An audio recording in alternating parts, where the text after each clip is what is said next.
সাম্যর বিচারটা হয় এবং প্রপারলি যাতে হয়, এবং আমরা চাই যে অ্যাকচুয়ালি লজিক্যাল একটা টাইমের মধ্যে, দ্রুততম সময়ের মধ্যে যাতে এটা সুন্দরভাবে সম্পন্ন হয়।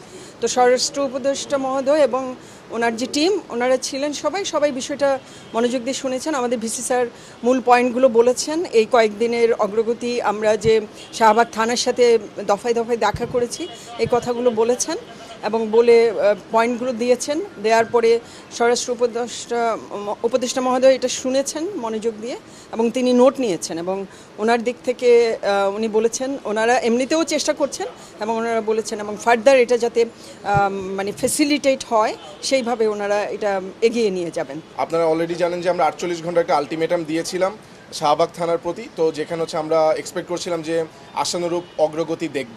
তো কিছু অগ্রগতি ছিল, কিন্তু পুরোপুরি সেটা আশানুরূপ না।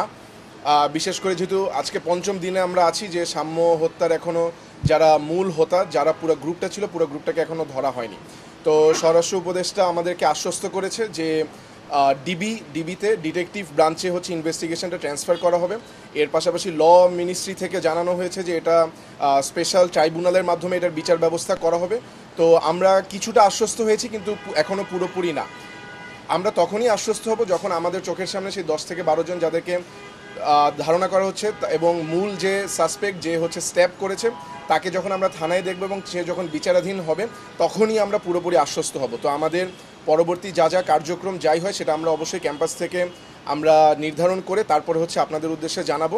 তবে আপাতত আমরা যেই প্রোগ্রেসটা দেখতে পাচ্ছি বা হচ্ছে সদিচ্ছা যেটা দেখতে পেরেছি আমাদের মাননীয় স্বরাষ্ট্র উপদেষ্টা থেকে, সেটা থেকে আমরা এক্সপেক্ট করতে পারি যে সাম্যর যারা খুনি তারা ইনশাল্লাহ দ্রুত সময়ের মধ্যেই তারা গ্রেফতার হবে এবং বিচারের আওতাধীন তারা হবে।